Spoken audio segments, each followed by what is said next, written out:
Hey everybody, it's Chris Aiken from the Classic Metal Show. And before we get to this next video, I just wanted to tell you that if you are looking for a way to make some money, to get yourself into the green, get out of the red, hook up with me.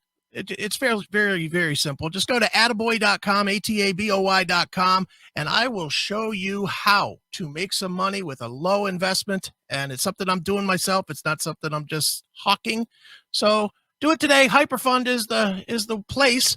And again, ataboy.com. You can watch a little video that I've put together for you. You can watch some other videos there, and you can learn for yourself how to get yourself some cash. So let's do it, okay? All right, here's the video you actually came to see.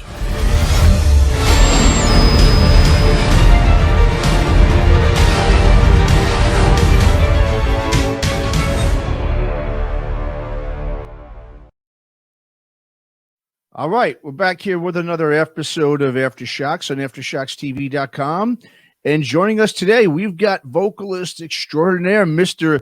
Sahaj Ticotin from Melodic Hard Rock Veterans Raw. What's going on, Sahaj? Thanks for coming on with us today, man. How you doing?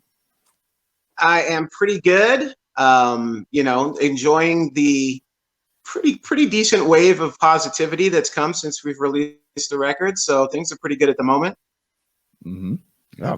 Well, definitely. I mean, you guys, well, let's talk about the new record, Intercorrupted. It's out now on Wake Up Music Rocks.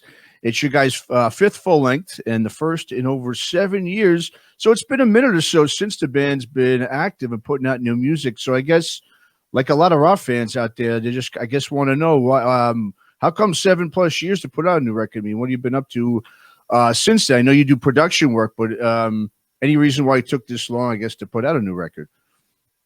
I mean, well, you sort of hit it on the head with the production stuff. So basically, at the end of Duality, which was roughly 2005, I started producing and started working with other artists and trying to find like baby bands to break and to help sort of create a career as a producer and a writer. I immediately started working with the WWE in a band called Downstate. We did a bunch of wrestler themed songs. I signed a band from Florida, a pop band, and all of the guys in that band didn't actually end up moving on to the next level, but all the guys in the band ended up being pretty well-known pop producers, and I'm still good friends with them today. And then, we put out another Raw record in 2008, and then another one out in 2012. And I really wasn't viewing the band as like the main thing at that point. It had we'd had a lot of bad luck. We'd made a lot of bad decisions. And I think the motivation and sort of incentive to do Raw records was more selfish than really, we weren't trying to build on anything. We were just sort of keeping it alive for ourselves. And then I moved to Los Angeles in 2010. And when I was there, I started working with other artists, but this time it was artists that were signed to labels, and things were a little bit more, meaningful in the sense that these were records that were coming out. I started working with Dustin from Starset. I started working with Stitched Up Heart, worked with Otherwise and September Morning. And then ultimately in 2017, 2018, things started ramping up a lot. Continued to work with Starset, started working with Motley Crue, ended up doing some stuff with Nothing More.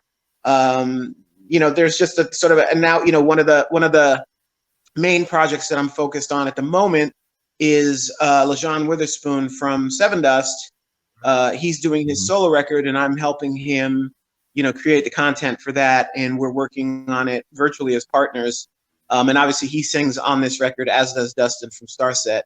But there's, it's been sort of like a slow incline to get to this point in terms of being a producer and a writer.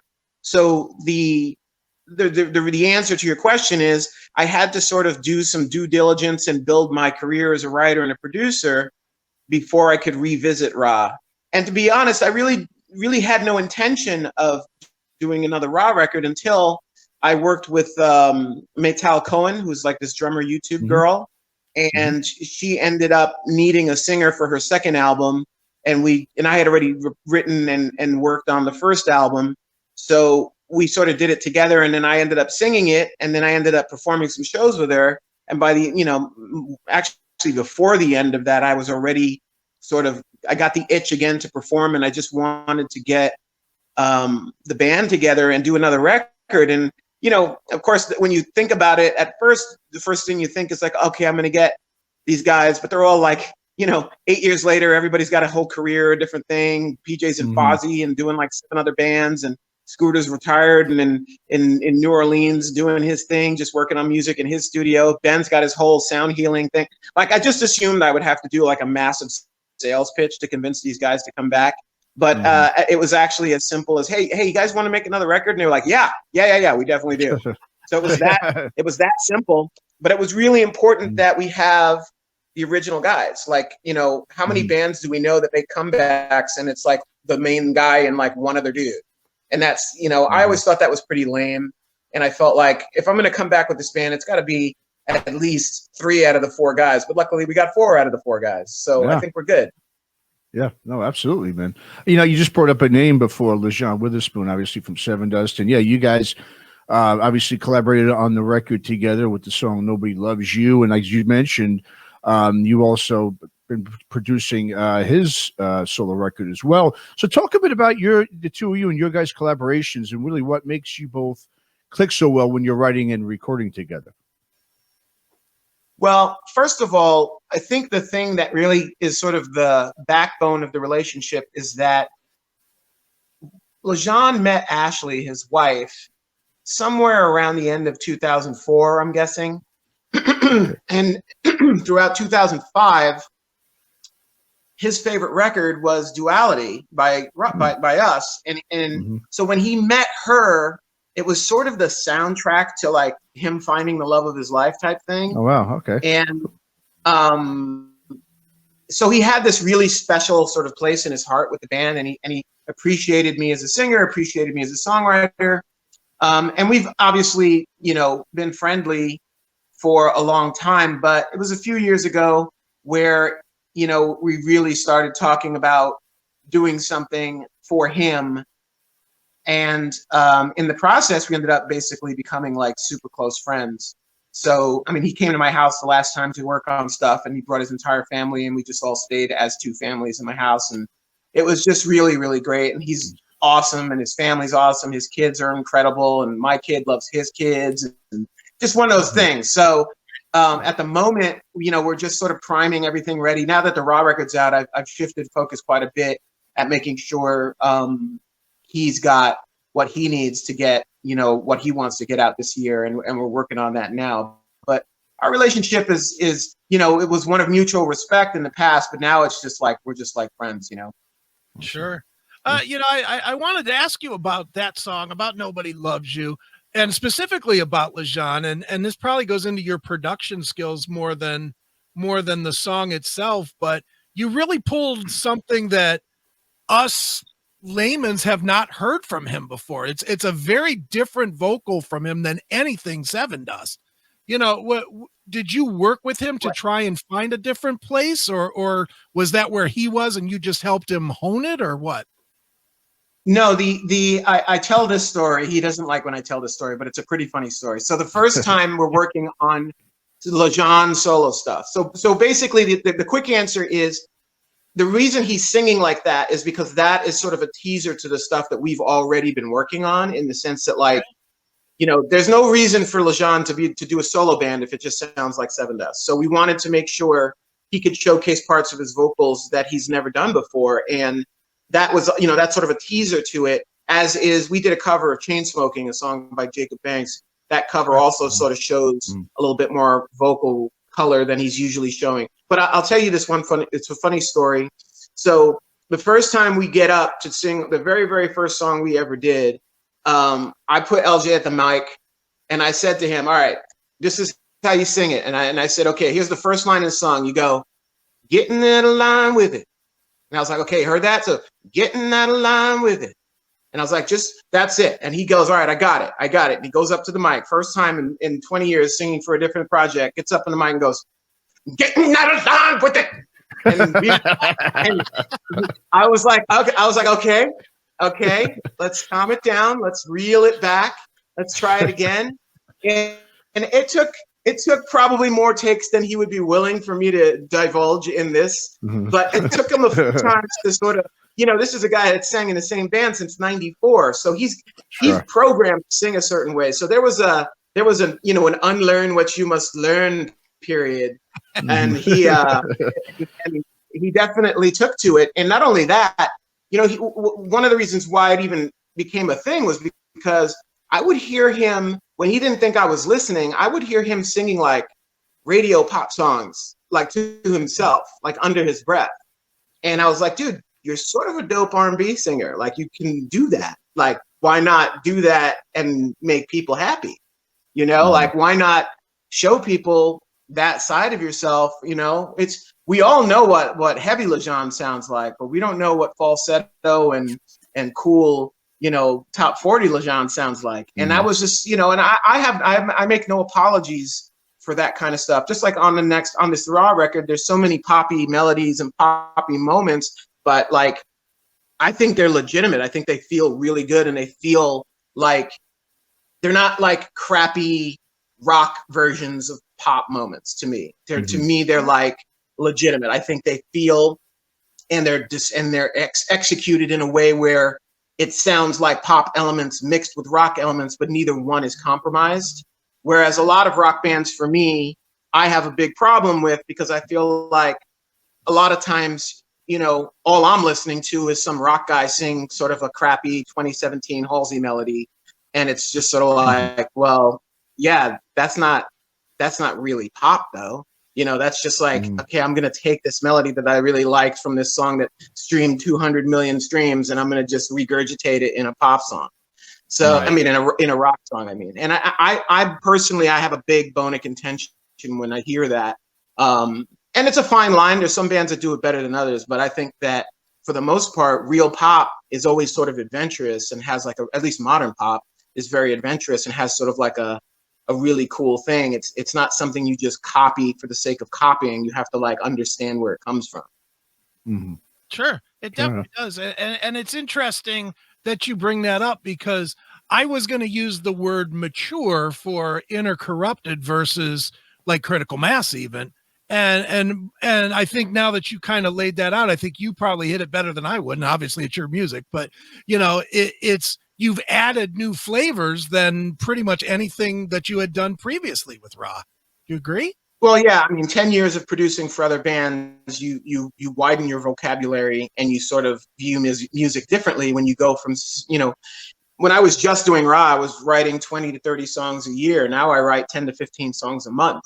So it's a completely different sort of like, there's a level of detail and focus that sort of keeps you from, you get less self-indulgent, but in a weird way, more effective. I don't know I don't know how that makes sense, but you sort of, you stop thinking about yourself and you start thinking about the audience when you write a lot of songs. And, what's funny is, when I have a lot of bands that are young. I have a lot of bands that are 25 and under. And I have a lot of, obviously, friends in the industry. I was just talking to Doc Coyle from Bad Wolves the other day. And, Doc's like in his 30s or whatever. And Doc has a very sort of like traditional metal background and likes music, but he's a smart guy. But basically, like, Doc, I played the record for Doc. Doc was like, man, it's like, you've got this old school thing that you bring out, and I really like it, but it's like, it's old school. And I'm like, old school? Like, what's so old school about it except the stuff? And I wasn't offended. I was just like, because he was saying it in a positive, but I was like, oh, okay, cool. But then I talked to my bands that are like 25 and under, and they're all like, dude, this is like a modern pop record. Like, I could listen to this. Like, this is like a thing. And I'm like, it's funny how like one generation, like 10 years, can literally change the perception of the same exact music to different groups of people. And and for me personally, that was sort of one of the goals of the album, was to be respectful of what Ra always has been, but also to try and incorporate as much of what I think makes modern music amazing as possible, without necessarily pandering to it. You know, you mentioned Intercorrupted. I think the design, the DNA of Intercorrupted, the song, is sort of specifically designed to tickle the bone that everybody remembers the band as, you know, and just be like, oh, I remember that band. Like, you know, there's moments where you can sort of say it's the Do You Call My Name of this album, even though it's a little bit obviously gentler and not heavy in the verses and stuff. But yeah, I mean, it's sort of designed to be that single song, whereas like the rest of the album, I'm really trying to pull from what I feel are the most contemporary parts of my writing. So, and of course, there's, you know, there are counterparts to that as well. There's still, like, you know, there's a song on the record called I Can't Go On, and I was talking to one of my younger bands, and I said, yeah, it's the super mega dubstep for this record. And he was like, oh my God, it is. And it's just like, I tried to make each song fit a category and check a box off, and not necessarily just be, again, like I said before, self-indulgent and just do whatever I want. Sure. Okay. That sounds great. You know, you just mentioned Intercorrupted, and obviously that song is getting a lot of attention. I mean, not only because, you know, it's a really awesome song itself, but because of the video as well as the lyrics. The video has what seems to have, you know, sort of a strong message, at least at the beginning of it, and it's just real different than your typical hard rock or pop rock video that you're going to see these days, especially. So go ahead and talk a bit about that track and sort of what's the overall concept of that video, because it definitely does get your attention watching that thing. It's interesting. Well, so the first thing to bear in mind when it comes to watching the video is I did not have anywhere near the budget to make the video that I actually wanted to make. So there's definitely some crazy cryptic moments in it that are not necessarily making any sense, but it's just there because it looks awesome. But we had a guy named Kurt Pear in Arizona who owns $1 million worth of super expensive cameras. And we were able to, you know, make it look expensive, at least visually. Conceptually, it's a little crazy, but a lot of people don't realize we had to shoot this entire video, which has 80 shots in it, 80. Wow.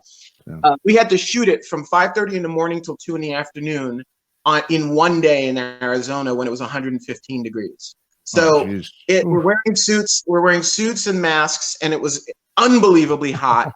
And we had to get it done. There was no such thing as, oh, let's take another one of that. Let's fix that moment. Let's do that again. Like 1 or 2 takes, running to the next location, like as fast as we could in order to get it in. So that's the story with the video.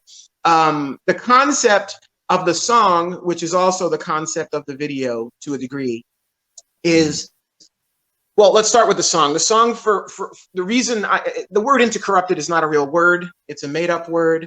But I think it sort of explains the state of the world as we are right now, in the sense that we all want to cast blame, whether you're talking about personal life or religious or political, whatever it is. We're always looking at some other entity to cast the blame, to say it's your fault that this is bad. It's your fault. You're wrong. You're wrong. You're wrong.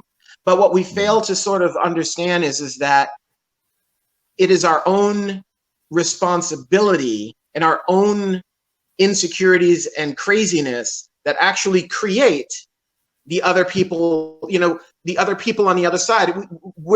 If you're a super left-wing guy, where are you if there's no super right-wing guy? And if you're a super right-wing guy, you don't have the super left-wing guy to be pissed off at, then where are you? You know, so it's like you have to take responsibility for creating your opposition, to create the enemy, to create the person that you're looking to blame, to create that entity.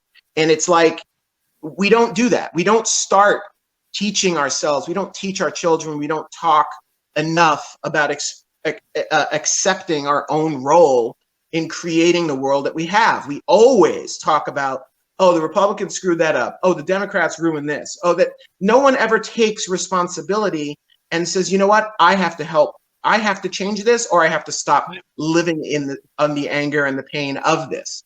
And without actually finding sort of a new baseline to define what we expect, a new way to sort of come into the world, instead of always feeling like, no, this is your God and any other God is wrong. This is your, you know, I mean, and again, this is me saying both sides. You're a white guy who grew up in Indiana, which is where I live. You're supposed to act this way. You're a black guy who grew up in Brooklyn. You're supposed to act like that. That's all stuff that just separates and creates the situation where you get to cast blame on the other side and create the anxiety and pain that you pretend you don't want. Right? I'm trying not to speak in circles, but essentially the song being intercorrupted, right? And I like to say that the song is summed up in the last line of the chorus. And the last line of the chorus is, "It's too dark for the world to see the light between you and me." And that's sort of that's the whole theme of the song. It's like no one even realizes how intertwined we are, but as intertwined we are, it's not all good. So we're intercorrupted. Okay. Fantastic. And then when it comes to the video was just sort of like my way to like, well, first of all, you should see the hate messages on YouTube from guys that are like, "You guys are idiots for wearing masks in a video. You guys are idiots for perpetuating that lie." And I'm just like, well, if you had to make a video in the middle of summer during COVID and you had to have a film crew and everybody in the film crew refused to show up if you didn't wear a mask, you probably have to do a video with masks too. Yeah, wear a mask. So basically, yeah, and here's the other thing, even getting the girl actress, we couldn't find one because all the casting agencies were like, well, are you guys tested? Do you have your COVID things? Do you have this? What's going to be? And we couldn't find anyone. The girl that we found ultimately wasn't like affiliated with an agency professionally, or she had just started with an agency and was like, no, I'll do it regardless. And even within that, she doesn't have a mask on, but we all do. So, it was one of those things where like, I wasn't going to put anybody at risk just to make it so that it's cool. Mind you, I actually think the masks look pretty dope. I went out and found some scary ones. So we all wear the same ones, and it looks, I look like Bane's, little brother in that video. But the storyline is sort of I was trying to play on a lot of the political anxiety. So wearing the masks is one. Then the whole Me Too thing where women are victimized, I was sort of playing against that, where she comes up and she beats us all up. And then, of course, I hit her one time, and my wife was like, "Why are you beating up a girl in a video?" And I was like, because, she hits me, I hit her back, then she clocks me again, and I'm out. And the point is everybody's holding their own. There's no victims in this video. And in the other part of it, I guess the idea of the corporate bad guys, which are sort of us, having this briefcase, which in my imagination is sort of has all the goodness in the world, all the hope and happiness and freedom. It's like we're trying to take it away. We're corporatizing it. We're pushing it away. We're walking away with it. I get to the top, and we never got to shoot this part, but my intention was to take the case and destroy it off the roof of that parking lot. And then she comes and catches me and takes it back and opens it, and freedom and hope goes back into the world. But, when you run out of time and you run out of budget and it's 115 degrees, you just put it all together the best you possibly can. Right. Sahaj, real quick about the video and about the girl specifically. Did she really hit you? Because the scene where she rears back and swings really looks like you took a hard shot to the face. So you're not the first person to say that. In fact, there's one swing where she hits me. I don't know if I use the take. I think I do use that. I think it's the upshot of her hitting me where I swing my head back. The band came running over because they thought she'd actually hit me. But here's the fun part of that story. So the reason why I know how to take a punch in a movie is because my family's in the movie business. And my brother and I worked on a film called Lock Up, which is a Sylvester Stallone movie in 1989. This is a crazy little story. But essentially, I was assigned as a 19-year-old kid. I was assigned to work with the stuntmen. And the guy who was the head of the stuntmen that I was working with, the stunt coordinator for this film, was a guy named Frank Orsatti. So Frank Orsatti, Glenn Wilder, and someone called Burt Reynolds. We all know who Burt Reynolds is. Sure. He started the West Coast Stuntmen's Association. So while we're working on this movie, and my real name is Daniel, and so he used to call me Danny all the time. So I was on the set, and Frank came up to me one day. He says, Dan, I'm going to teach you how to be a stuntman. I want you to be a stuntman. I want you to come out to LA with me and be a stuntman. And I was sort of stoked at the idea. I had just started being in bands, but and one of the things they taught me, the two things they taught me how to take a punch, and they taught me how to get hit by a car. And it was pretty dope, and it's really, really cool. And the whole thing where you get hit by the car and you roll off the side and it doesn't really hurt you. They taught me how to do that. And then when I went and made this video, I was like, oh my God, I'm gonna get to use my take a punch skills after 7 million years. Someone's gonna punch me and it's gonna look dope as fuck. And it did. I thought it looked great. I was like, in fact, the camera guy was like, did she hit you? Like everybody thought she hit me before. I was like, nope, I've been waiting 30 years for this moment. Very nice. Awesome, man. Well, it's definitely a fun video, man, and it goes with a great album. The new album is called Intercorrupted. It is raw. And Sahaj, tell people where they should go online to keep up with you and the band, and eventually maybe see a show or two if we're ever allowed to do that again, and all that stuff. Yeah, so raw is a really difficult name to have and try and be good on Google. Right. We've been fighting a ruthlessly unsuccessful battle with rheumatoid arthritis for the last 10 years, and rheumatoid arthritis has been destroying us. So if you search raw, you're going to get 9,000 rheumatoid arthritis. But if you go to our website is rawband.net. It's been the same one since 2002. It's just rawband.net, and it is linked to everything. Instagram, Facebook, Spotify, Apple Music, our merch store, everything. So it's just rawband.net. And if you go in and put your email, there's an email thing right at the front. So if you put your email in, we do emails where we send versions of songs that aren't even, you can't even you get them for free and you can't even listen to them anywhere. So there's exclusive content and stuff like that on rawband.net. So, yep, that's the best way to do it. All right. All righty. One more time, the name of the album is Intercorrupted. It is raw. And Sahaj, thanks so much for coming on to Aftershocks. Yeah, thanks, Sahaj. Yeah, dude, I'm sorry again for Monday, but I'm excited to be here today, and I'm glad you guys are here. It was a good interview. Thanks a lot. Yeah, awesome. Thank you. Thank you, buddy.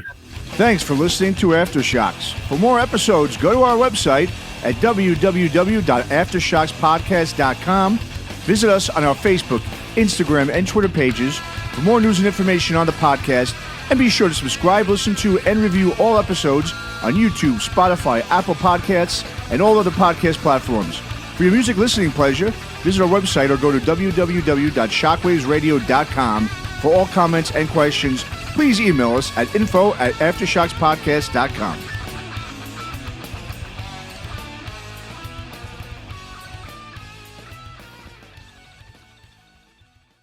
All right, everybody, another great interview right here on Aftershocks TV. And before we go, just want to remind you one more time, make sure you get over and subscribe to the CMS Podcast Network, cmspn.com.